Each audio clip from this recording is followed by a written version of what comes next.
Hello, beautiful people. How are you guys doing once again? I'm so glad to be your midst as usual, okay? Still on the Ooni of Ife's palace and the stories that are coming out of the palace at this time.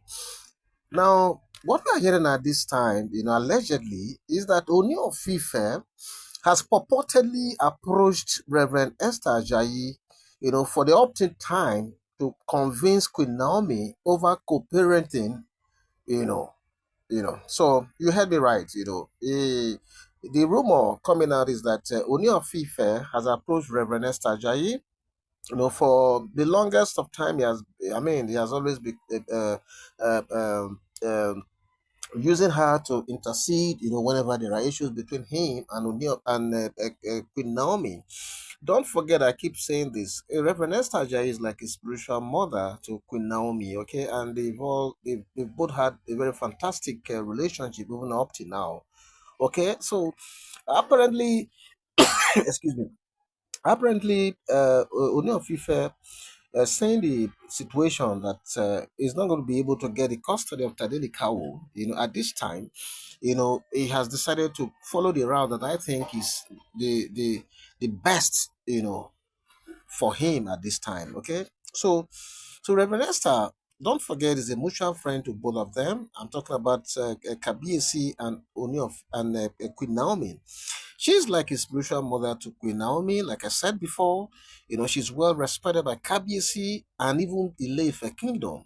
Don't forget that during the 50th Golden Jubilee that just happened 17th, just last week here, if you watched, for those of you who watched these videos, Reverend Esther Ajayi was well seated just beside Ooni of Ife all through the period that the birthday itself was consummated. Okay, so this is not just an ordinary person we're talking about. It's a very, very well-known friend to the palace, and is a trusted ally, to both of them. Okay, so I'm not surprised that he's trying to use Reverend Esther Ajayi, for this sort of conversation with Queen Naomi at this time. Okay, and don't also forget that she has the ear of Kabiyesi any day, anytime. Okay, and she has interceded on their issues, on multiple occasions, and even until very recently. Yeah, you recall that not too long ago, Reverend Esther Ajayi, together with Queen Naomi's uncle, they did that prayer intercession, which took them like I think 2 or 3 days, if I'm not mistaken, just to completely break free from any spiritual invitations. Okay, so record that prayer session, took place not too long ago as well, and she has always maintained neutrality whenever she's handling issues that has to do with them. She's a very, very forthright person, and that is one of the reasons why she's well respected by both of them. She doesn't take sides. Yeah, she's so mature and so disciplined that she doesn't take sides at all. Okay, because she was fully available during the 50th Golden Jubilee, like I said, if for those of you who were privileged to watch those videos, she was fully present and she was there all through the event proper.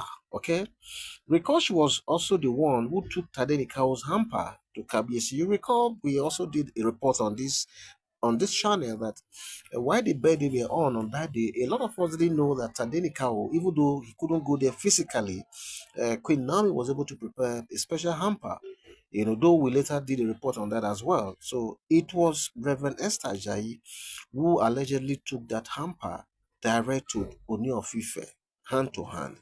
And you recall that that hamper actually made KBS's day because there was this car that was attached to the hamper, which Oni read and his heart melted, like we reported at that time. Okay. So, so she has always been there for both of them. They've come a very, very long way.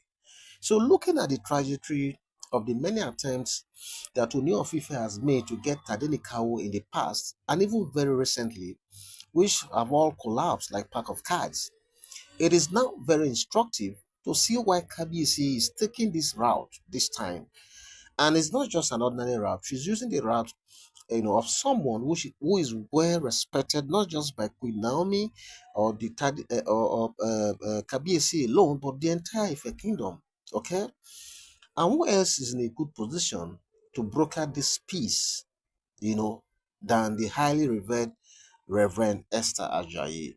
Okay, so to me, in my opinion, I want to say that if what we are hearing right now is true, I think it's a very, very welcome development that is worthy of salutation, because this is actually the way to go.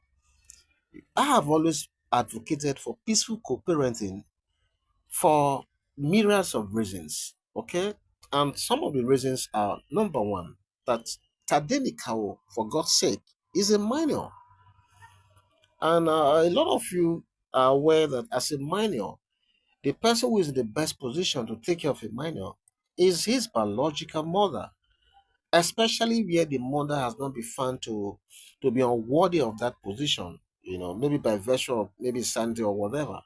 In this case, this is a perfect young lady, nurturing this child in the best way possible.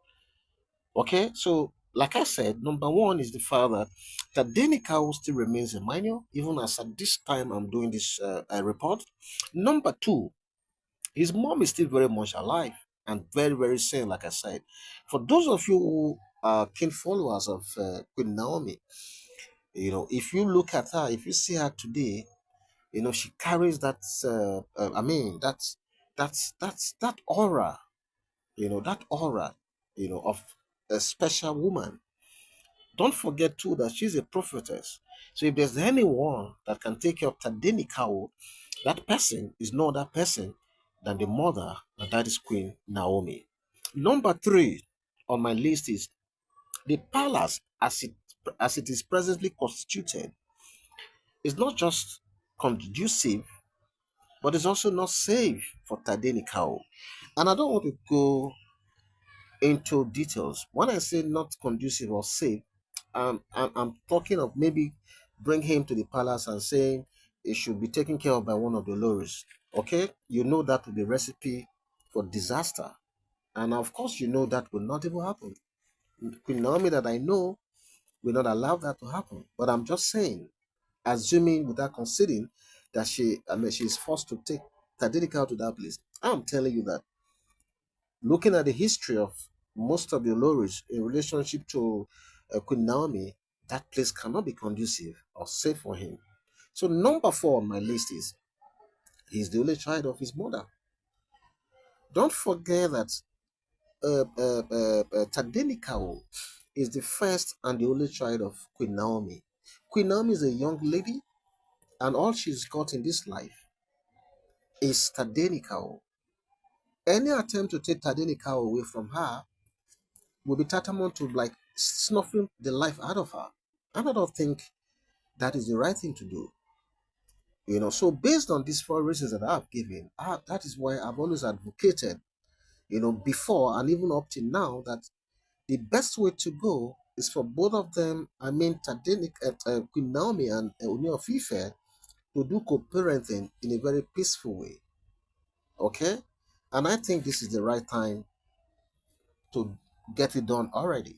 So this is what we are hearing at this time, and and I feel so happy at this moment, because this is what a lot of us have always canvassed for, and it's so beautiful to just see that Ooni of Ife has decided to go that route, and I'm also even more happy just knowing that it's Reverend Esther Ajayi that is the one to broker this whole peace arrangement. So I can't wait for her to finish her assignment, but I cannot tell you that the days ahead are going to be very beautiful, because this is what we've always wanted for our dear Queen Naomi. So this is what we are hearing at this time, and I said I have to bring this news to everyone. So what do you think about this news coming out at this time? I'm sure a lot of Queen Naomi fans would love what is going on right now. So what do you think? Please kindly leave your opinion or your comments in the comment section. I'll see you soon. Bye bye.